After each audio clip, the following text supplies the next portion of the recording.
네, 안녕하십니까. 이제 본사 2-1로 넘어가서 수업을 해보도록 하겠습니다. 바로 보도록 할게요. 지금 산에서 이제 경치를 감상하다가 이제 공간이 이동이 됩니다. 바다로. 어, 내용을 살펴보기에 앞서서 미리 한번 이 관동별곡의 구조를 한번 좀 파악해보고 들어가도록 할게요. 이 내용 보세요. 옆에 써져 있는 부분. 여정이 금강산에서 관동팔경, 이 바다로 넘어갑니다. 산에서. 이게 어떤 의미가 있냐? 이 가사에서, 이 관동별곡에서. 산에 있을 때는 위정자로서의, 정치인으로서의 모습, 자신의 모습과 자신의 생각을 드러내면서 책임감을 가지는 모습이 드러났다면, 뭐 활용소라든지, 뭐 혈망봉 이런 데서 위정자로서의 어떤 모습을 드러냈다면, 바다, 앞으로 나올 바다 부분에서는 개인적인 인간으로서의 본성, 풍류를 즐기고 싶어하는, 삶을 즐기고 싶어하는 인간으로서의 본성이 좀 드러난다. 이렇게 구분을 지어볼 수가 있어요. 알겠죠? 산에서랑 바다에서랑 다릅니다. 태도가 달라집니다. 그래서 산에서는 위정자로서의 책임의식이 드러났다면 바다에서는 인간 본연의 모습이 많이 나타나고 있다. 이렇게 정리를 해볼게요. 자, 그럼 이제 어떻게 나타나는지 바다에 들어가는 부분부터 한번 확인을 해보도록 하겠습니다. 자, 보세요. 산중을 매양 보랴. 매양은 이제 느리라는 뜻이 애들. 계속. 산중을 계속 보겠냐? 동해로 가자. 동해바다로 가자. 남여완보는 남여를 타고 천천히 간다는 뜻입니다. 남여는 가마 같은 거예요. 가마. 뚜껑이 없는 가마예요. 뚜껑이 없는 가마. 남여를 타고 천천히 간다. 감. 여기 이제 걸어서라고 나와 있는데 가마를 탔으니까 걷진 않겠죠? 이 정철이. 천천히 이제 간다. 가서 산영루. 지금 이 형광펜 쳐져 있는 부분이 공간입니다. 산영루로 갔습니다. 산영루.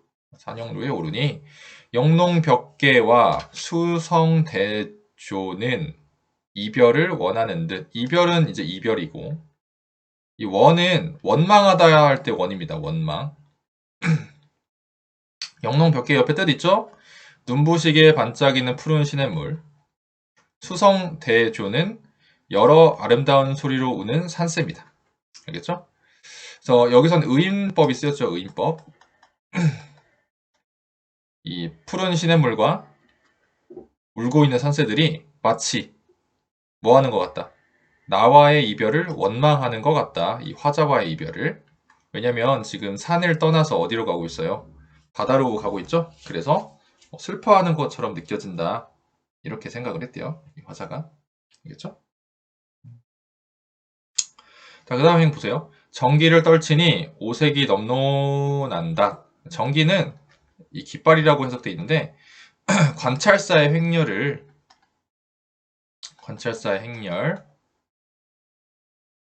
시 들었던 깃발입니다. 알겠죠? 관찰사를 상징하는 깃발이라고 볼 수 있죠. 관찰사 상징. 관찰사 상징하는 깃발입니다. 알겠죠? 상징. 그래서 오색 여러 가지 5가지 색깔이 넘노는 듯하다. 고각을 섰보니 고각은 붓과 피리입니다. 이 붓과 피리를 섞어보니 해운, 바다 구름이 다 거치는 것 같다. 자신의 어떤 행렬을 웅장하게 표현하고 있죠. 정철이. 그래서 상상해보세요. 이렇게 가마를 타고 정철이 가마를 타고 이런 뭐 이렇게 가마를 끄는 사람들이 끌고 가겠죠. 이렇게 쭉 가는데 앞에서랑 뒤에서랑 뭐 하고 있겠어요. 깃발을 이렇게 들고 가겠죠. 깃발 이렇게 들고 쭉 가고 있는 상황이에요. 바다로. 바다. 동해로. 이렇게 가고 있는 상황의 동해로. 동해 방향으로. 다음 행 봅시다. 명사길 니근 말이 시선을 빗기 싫어. 명사는 백사장이라고 생각합니다. 백사장길에 익숙한. 이거는 익숙한. 말이, 이건 말입니다. 말을 타고 가고 있어요. 지금 여기서 이제 한번 바뀌었죠. 여기서 가다가 바다 근처에서 가마에서 내려서 뭐 하고 있습니까? 말을 탔어요, 말. 알겠죠? 이게 말입니다. 말이 좀 이상하네요. 다시 그릴게요.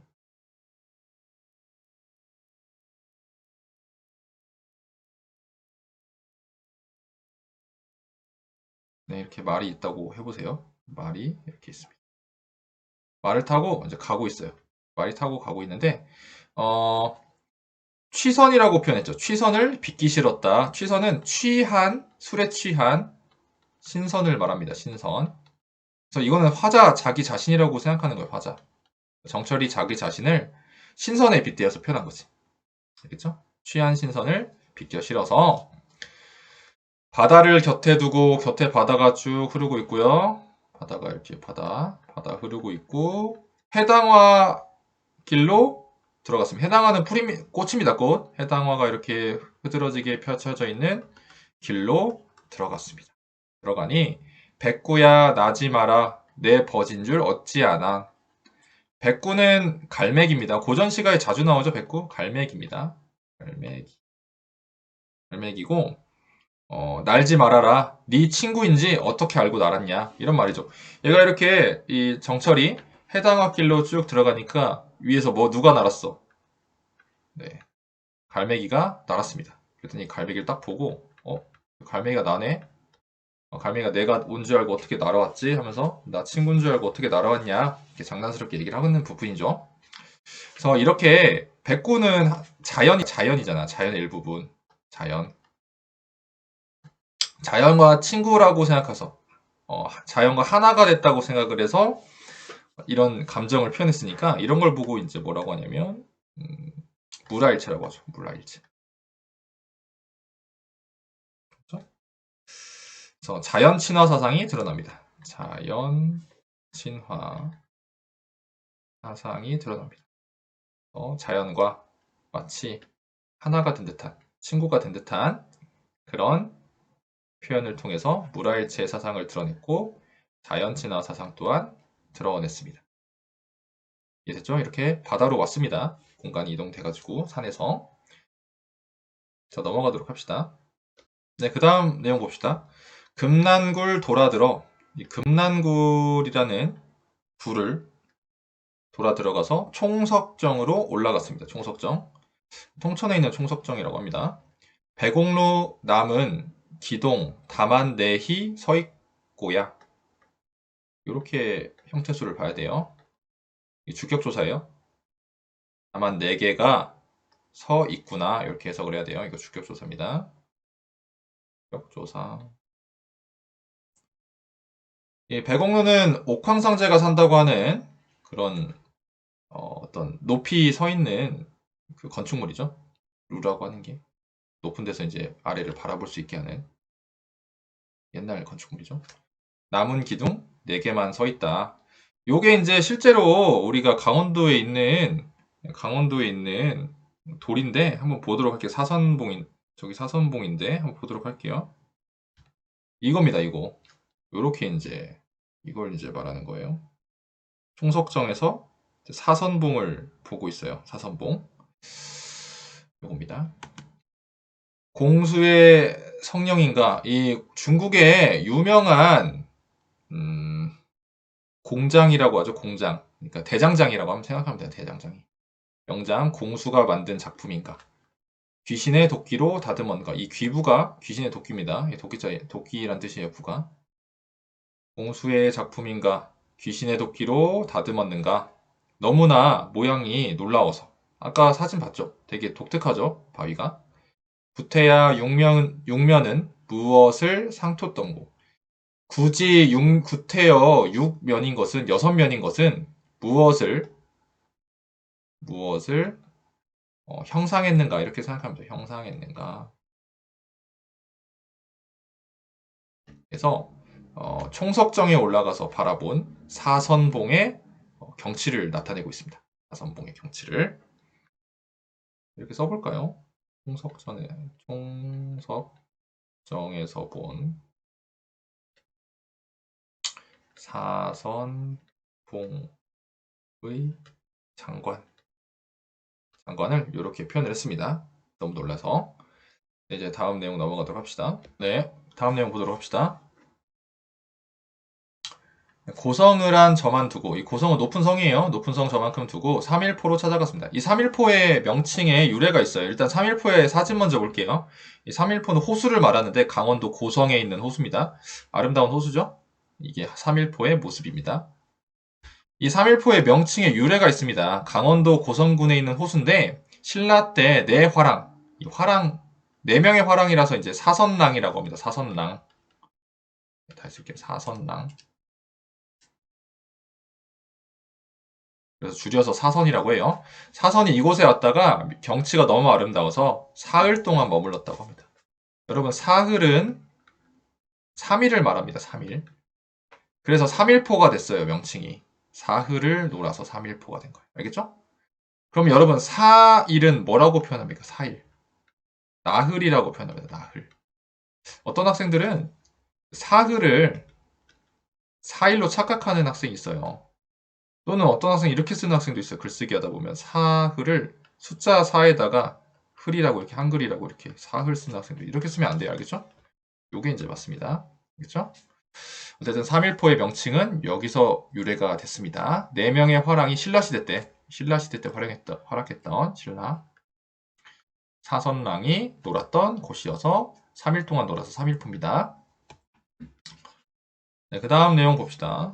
단선은 완연한데 이 단선은 3일포 남쪽 절벽에 영랑의 무리, 이 영랑의 무리가 사선이에요. 남석으로 갔다 이렇게 써있는 붉은 글씨가 남아있대요. 여기에 3일포 절벽에.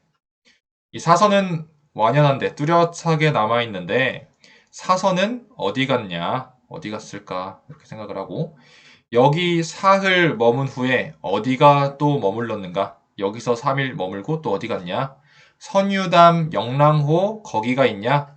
이 선우담, 영랑호도 사선과 관련되어 있는 지명이에요. 여기도 사선이 놀았다는 지역입니다. 지역. 경치가 좋은 곳이에요. 여기도. 청간정, 만경대 몇 곳에 안 뒀던 곳. 청간정, 만경대 등 몇 군데에 앉아서 놀았는가 하면서 계속 사선을 생각하고 있죠. 청간정은 관동 8경 중에 하나라고 합니다. 관동 8경은 강원도에서 유명한 8곳의 명승지예요. 명승지. 8곳의 이제 경치가 뛰어난 곳 중 하나라고 합니다. 이런 데서 놀았냐? 이렇게 물어보고 있어요. 니화, 백꽃은 벌써 지고 소쩍새가 슬피 울 때. 백꽃이 진다는 걸 봤을 때 계절적 배경을 알 수 있죠. 계절적 배경. 늦봄입니다. 늦봄. 늦봄이고 이제 이런 어떤 묘사를 통해서 어떤 이런 배경을 통해서 분위기를 형성하고 있죠. 분위기 형성. 분위기를 형성하고 있습니다. 그래서 이 부분에서는 한번 써볼까요? 사선을 3일포에서 사선을 추모하고 있다. 이미 죽고 사라진 사선을 생각하면서 지금 어디 가서 놀고 있을까 생각을 하면서 추모를 하고 있다고 생각하면 될 것 같아요. 알겠죠? 자, 다음 내용으로 넘어가도록 합시다. 네, 다음 내용 보도록 합시다. 낙산 동반으로 의상대에 올라앉아. 의상대로 이제 공간이 이동됐죠? 양양 낙산사 동쪽을 따라서 의상대에 올라앉았다. 의상대 모습 한번 볼게요. 의상대는 이렇게 생겼어요. 네, 의상대. 여기서 이제 일출을 보는 부분입니다. 이 부분이. 의상대 이렇게 생겼습니다. 일출을 보리라. 한밤중에 일어나니 상운이 지피는 등, 육룡이 받치는 등. 해석 보세요. 상스러운 구름이 이제 상운입니다.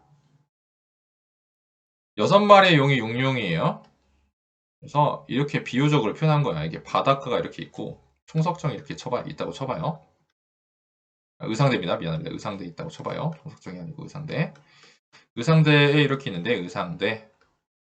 화자가 이렇게 있죠? 정철이. 여기서 이제 보고 있어요. 일출이 일어나는 부분을 보고 있는데 마치 밑에서 뭐가 뜨는 것 같다. 상서로운 구름이 떠 있는 것 같다. 상운이 있고. 그리고 이 해를 떠받치고 있는 6마리의 용들이 떠받치고 있는 것 같다. 마치 이 해를. 6마리 용들이 떠받치고 있는 것 같다. 이런 상상을 한 거예요. 상상을. 알겠죠? 바다에 떠날 때는 만국이 이리더니 이 해가 바다를 떠날 때는 이 바닷속에서 올라간다고 생각을 한 거지. 상상을. 바다를 떠날 때는. 그러니까 의역을 했어요. 해가 바다에서 솟아오를 때는 만국이 이리더니 온 세상이 흔들리는 듯 한다. 이렇게 생각을 했고, 천중에 치뜨니, 치솟았더니, 이렇게 생각하면 돼요. 하늘 중에 치솟았더니 호발을 해리로다. 이거는 헤아릴 수 있을 것 같다. 이런 말이에요. 그래서 호발은 털럭이거든? 털도 다 셀 수 있을 것 같다. 너무 밝아서. 이런 말입니다. 너무 밝아서. 그래서 밑에 봅시다. 아마도 널구름 근처에 머물세라. 이 널구름은 가는 구름입니다. 지나가는 구름. 지나가는 구름 근처에 머물세라는 리을세라가 이게 뭐뭐 할까봐 두렵다 이런 말이에요. 뭐뭐 할까 두렵다. 그래서 머무를까봐 두렵다. 이런 의미입니다. 구름 근처에 이 해가 머무를까봐 두렵다. 왜냐면 구름이 해를 막으면 어때요? 빛이 좀 적어지잖아. 알겠죠? 그래서 무섭다 이 말이죠. 그래서 여기서 한번 의미 해석을 좀 하고 넘어갈게요. 이 아마도 널구름 근처에 머물세라. 요걸 한번 보도록 할게요. 이백의 시에 나온 부분을 이제 인용한 거라고 생각하면 되고, 이렇게 생각하면 되고, 요거 이제 여러분 읽어보고요. 이 부분을 보면 돼요. 아랫부분은. 지나가는 구름이 해의 광명을 가리듯 간신배들이 임금의 총명을 가릴까 두려워하는 우국지정. 나라를 생각하는 마음입니다. 나라를 생각하는 마음. 나라를 생각하는 마음입니다. 그래서 이 해의 광명을 누가 가립니까? 지나가는 구름이 가릴까봐 두렵다. 이 해의 광명은 임금님의 총명을 의미하고 지나가는 구름은 간신배를 의미한다고 생각하면 돼요. 그래서 이 널구름은 뭐다? 결과적으로 간신배다. 간신배, 간신이라고 생각하면 됩니다. 그래서 간신들이 왕의 총명을 가질까봐 무섭다. 이렇게 표현을 했습니다. 네, 시선은 어디 가고, 이 시선은 이태백입니다. 이태백 종종 자주 나오죠, 이 시에서, 이 가사에서. 이태백은 어디 가고, 해타만 남았는, 옆에 뜻이 잘못됐어요. 침 튀긴 것이 아니고, 어른의 말씀입니다. 어른의 말씀. 이게 해타가 두 가지의 의미가 있어요. 첫 번째 침 튀긴 것이고, 두 번째가 어른의 말씀인데, 잘못 나왔죠. 어른의 말씀만 남았냐. 이 이태백은 이미 죽었죠. 옛날 사람이니까 죽었는데, 어디 갔고, 이 어른의 말씀만 남았냐, 이태백이 남긴 시만 남았냐, 이런 의미겠죠. 천지간 장한 기별 자서위도 할쇼이고 천지간에 이 세상에 굉장한 소식이 자세히도 표현되어 있구나. 이 해타에 자세히도 표현되었구나. 이렇게 해석을 하면 되겠죠. 그렇죠? 해타에 자세히 표현되었구나. 이렇게 해석하면 됩니다. 자, 그 다음에 전체적으로 한번 봅시다. 상운이 짚히는 듯 호발을 해리로다. 여기까지. 여기가 이제 시간의 흐름에 따라서 일출 광경을 묘사한 부분이에요. 의상대에 앉아서 동해바다에서 해가 떠오르는 모습을 표현한 부분을 이 부분이라고 볼 수가 있는데 먼저 해가 떠오를 때를 표현하고 그죠? 바다 위로 솟아오를 때 표현을 하고 이게 1번이에요. 이게 2번이에요. 이게 3번이에요. 이 과정별로 행을 하나하나씩 썼다고 보면 되겠죠. 이해되죠? 일출의 아름다움을 시각적 비유적으로 표현을 했다. 일출의 아름다움을 시각적 비유적으로 표현을 했고 해가 하늘 높이 솟아오르니 온 세상이 환하게 밝힌다고 표현함으로써 이 해가 임금의 총명을 의미해요. 임금의 총명, 예지. 이게 해가 요걸 의미합니다. 비유적으로 표현을 했다. 이렇게 생각을 하면 되겠습니다. 네, 이번 영상은 여기까지 하도록 하고요. 다음 영상에서 다음 내용까지 보도록 하겠습니다. 모두 수고하셨습니다.